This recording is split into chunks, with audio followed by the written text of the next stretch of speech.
Romance policial. Qual leitor nunca se deleitou com um bom romance policial? Nós estamos observando no mercado editorial brasileiro contemporâneo que muitos autores estão se apresentando como autores de novelas policiais. Coisa que antigamente não acontecia, porque era muito feio. Era feio, era como ser vulgar, né? Ah, eu quero escrever histórias policiais, ou então, eu quero escrever ficção científica, ou eu quero escrever fantasia, que era pior ainda, uma coisa totalmente alienada. Pois bem, essa realidade mudou. Atualmente, muitos autores brasileiros estão se apresentando como escritores de romances policiais, estão mostrando a cara e estão conquistando um espaço bem interessante. E nós conversamos com um dos principais desses autores, que é o Rafael Montes, carioca, que publicou 2 livros até o momento, que é Suicidas e Dias Perfeitos. Vamos acompanhar a entrevista. Eu queria que você começasse falando um pouquinho desse cenário, assim, para jovens escritores no Brasil. O que mudou recentemente? Parece que aconteceu alguma coisa, né? Eu ando sentindo que as editoras brasileiras estão mais interessadas em ter no seu time autores nacionais. Isso está acontecendo porque o leitor brasileiro também está descobrindo o autor nacional. Eu, em vários eventos e mesas que participo, ouvi já leitores falando que o meu livro é tão bom que nem parece escrito por um brasileiro. É como se... E é engraçado você pensar, ver o que está por trás desse comentário, né? O que está por trás desse comentário é que livro nacional não é bom, é chato, é hermético, não é divertido, não é bem escrito, tem erro de português. Enfim, o que é uma besteira. Eu acho que durante muito tempo a literatura brasileira ela esteve sempre ou produzindo a chamada alta literatura, que é um termo que eu não gosto muito, nem né? eu, mas para fins de definição aqui, ou produzindo a literatura é a literatura besta que se diz a alta. Ou produzindo uma literatura totalmente best-seller.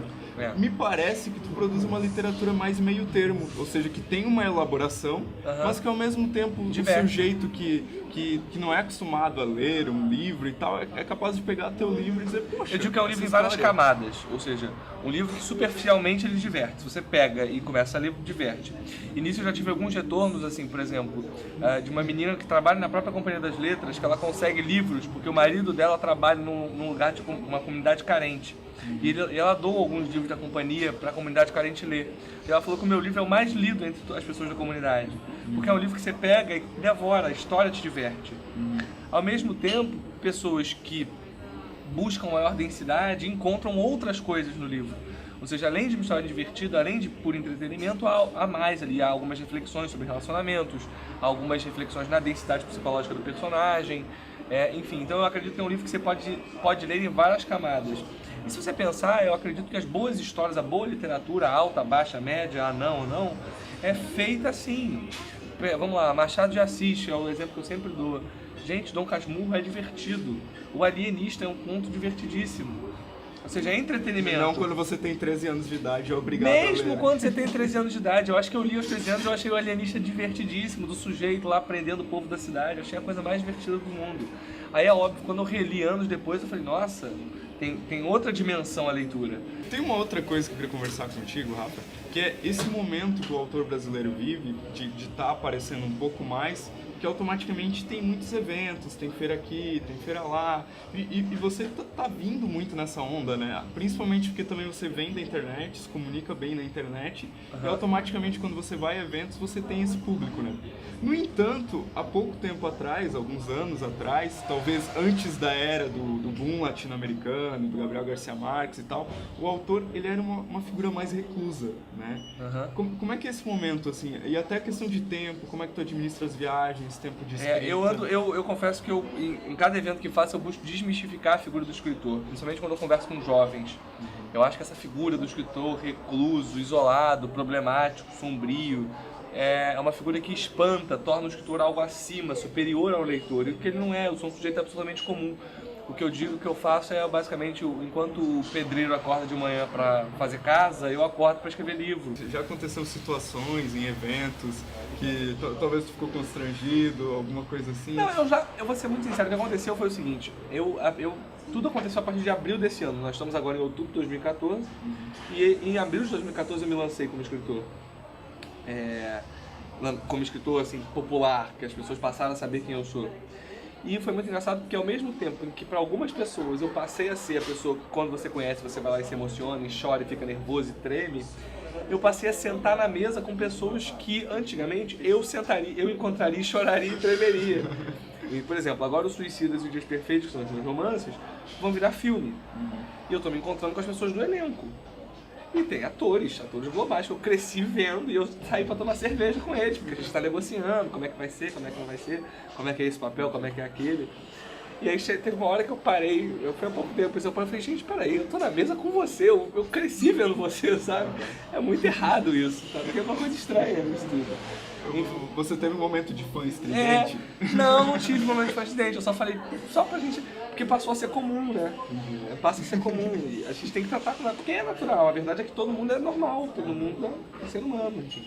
Essa questão que você falou, assim, passei a ser um escritor popular no sentido de como tu apresenta a tua literatura, né? Quer dizer assim, o teu primeiro livro era Suicidas, era um título impactante, né? E o teu segundo livro, ele tem um título totalmente, pode até ser pensado como fofinho, Dias Perfeitos, né? E isso, perceptivelmente, foi uma coisa pensada. Pior que não foi não. Os dois títulos foram escolhidos quando eu ia escrever o livro, eu falei, o título é esse e sempre foi, assim. Agora, no terceiro livro, é que particularmente foi um título pensado, nesse sentido de... O terceiro que vai sair. O terceiro que eu estou escrevendo agora, eu tinha um título e eu mudei de título, tendo percebido que você tem 2 livros na livraria, Suicidas e Dias Perfeitos, independente do conteúdo, Dias Perfeitos vende mais porque se chama Dias Perfeitos. Assim, ou seja, o leitor, ele basicamente ele quer ser enganado, ele quer levar para casa uma coisa e descobrir que quando ele for ler a outra, enfim. E eu achei isso interessante. Aconteceu muito de gente virar para mim, muita gente, assim, não foram uma, duas, três, 4 pessoas, mas dezenas de pessoas me procuraram e falaram, poxa, comprei o Dias Perfeitos achando que era uma coisa e quando eu fui ler era outra. E achei ótimo. É um tipo de literatura que ele nunca leria, mas na medida em que leu gostou e aí vem pedir recomendação de outros livros, saber quando sai o meu próximo e etc. Você pode falar alguma coisa sobre o teu próximo livro? Posso. É um livro chamado Jantar, por enquanto. Tudo depende da aprovação da editora. E é a história de 4 amigos que vêm do Nordeste dividir um apartamento na zona sul do Rio de Janeiro e fazer faculdade para tentar ganhar a vida na cidade grande. Eles vivem numa cidade pequenininha do interior do Nordeste e vêm ganhar a vida na cidade grande.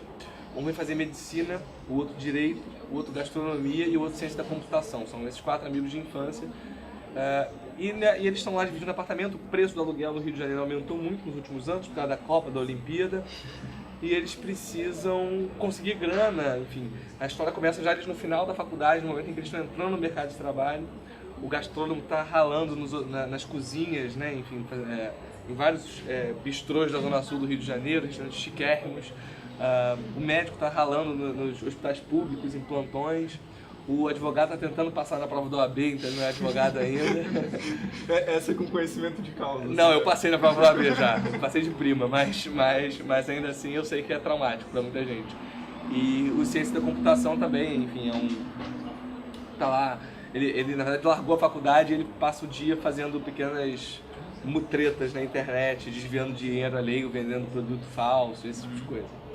E esses 4 amigos, precisando ganhar dinheiro, decidem, um deles tem uma ideia de fazer um negócio ilegal e só pra ver no que dá pra eles ganham uma grana e o negócio dá muito certo, eles passam a ficar muito ricos, ganhar dinheiro fácil e rápido e eles vão ficando muito ricos e a coisa foge do controle. E agora qual é o negócio legal, vocês leiam um livro pra saber qual é. Então a gente acabou de assistir aí a entrevista que eu fiz com o Rafael Montes, batemos um papo ali, com chopp na frente. Legal. Mas por que a gente escolheu falar com o Rafael Montes e por que a gente tá falando de romance policial nesse momento, Michael? Olha, é justamente aquele comentário que nós fizemos antes da entrevista, né? Nós estamos percebendo uma movimentação muito interessante no que diz respeito àquilo que antigamente nós poderíamos chamar literatura de mercado ou literatura comercial. Eu acho que a denominação mais exata seria literatura de gênero. Então, um tempo atrás, ninguém no Brasil queria fazer literatura de gênero, ou pelo menos sempre que fazia um livro de gênero, acabava dizendo que é uma experiência que eu estou fazendo, é uma brincadeira que eu estou fazendo com os meus leitores. E agora não, agora nós estamos vendo, né, muita gente que aparece com, por exemplo, fantasia, o Eduardo Spohr, você tem ficção científica, o Causo, você tem o romance policial, né? Os autores aí, por exemplo, o Tony Bellotto, o Garcia Rosa, né? E agora, né, o bem jovem aí, o Rafael Montes, né, aparecendo com um destaque bem interessante, com um trabalho de grande qualidade. E eu acho que o que é legal no trabalho do Rafael é que ele vem, ele tenta inovar dentro de um gênero totalmente consagrado, né? É bem perigoso fazer isso, ou seja, é bem ousado fazer isso, né? Você tentar trazer o novo dentro daquilo que já existe, dentro daquilo que as pessoas já têm na cabeça, né? Que as pessoas têm uma expectativa muito forte em relação ao romance policial. E essa questão do policial, ele apareceu em obras de grandes romancistas, né, de grandes escritores contemporâneos, como o Murakami, o Paul Auster, o Bolanho, né, que são obras assim mais elaboradas, mas que têm uma estrutura de policial. Muitas vezes tem um detetive que é um poeta, por que não? No caso do Bolanho. Mas quando é que isso começou? Acho que começou com outro escritor, né, Michael? O que nós temos aí de referência, né, muito forte para isso é Umberto Eco, né, de O Nome da Rosa. Umberto Eco, quando ele publicou O Nome da Rosa, que foi o seu primeiro romance, ele já era um catedrático, né, respeitado, ele era um teórico, né, acadêmico, né, um professor de literatura, filosofia, muito dedicado à semiótica também, já com publicações internacionais importantíssimas, né, e de repente ele, de crítico, de teórico, ele dá esse salto, ele passa a ser romancista. Essa é outra coisa também que antes não era muito bem vista, né? Se você era acadêmico, você era acadêmico. Se você era romancista, você era romancista. E não era bom que as duas coisas se misturassem, né? O Eco não, o Eco apareceu com um grande romance, né? O Nome da Rosa, publicado no princípio dos anos 80. Um romance, até de certa maneira, um romance difícil, de leitura difícil, e que, no entanto, se tornou um grande best-seller e depois, né, foi adaptado com grande sucesso, né, para o cinema, né, com o Sean Connery, e acabou, de alguma maneira, trazendo essa novidade da Idade Média para todas as pessoas e com essa pegada policial. Né, uma história policial na Idade Média. Na Idade Média, né? Monge, né? Dentro de um convento, com um monge, né, o Frei Guilherme de Baskerville, e o seu auxiliar, o Watson, que até o nome dele lembra, né, o elementar, Watson. Meu caro Watson, né? É aquela ideia da literatura pós-moderna, né, de você misturar o erudito com o popular. Umberto Eco ele faz isso esplendidamente, porque ele tem, ao mesmo tempo em que ele está fazendo uma homenagem ao Conan Doyle, uma homenagem ao Sherlock Holmes, que é o mais famoso de todos os detetives, né? Ele está discutindo questões seriíssimas a respeito de conhecimento, a respeito da história, a respeito de poder, de estrutura de poder. Então, no Nome da Rosa, ele pega a poética do Aristóteles, né? Sabe-se que o Aristóteles, ou pelo menos cogita-se, que o Aristóteles escreveu um capítulo a respeito da comédia. Mas esse capítulo ele se perdeu na Noite dos Tempos. Ele provavelmente ele foi perdido, ele foi destruído. E esse é o mote, né, do Nome da Rosa, quer dizer, como que sobrou a tragédia do Aristóteles e não sobrou a comédia. Aí entra toda aquela história legal de que o riso seria pecaminoso. Para encaixar na história, né? Isso não está gratuito. Exato. Não, tem um personagem que odeia o riso. Exatamente, né? Que é uma homenagem também ao Jorge Luiz Borges, né? O bibliotecário cego.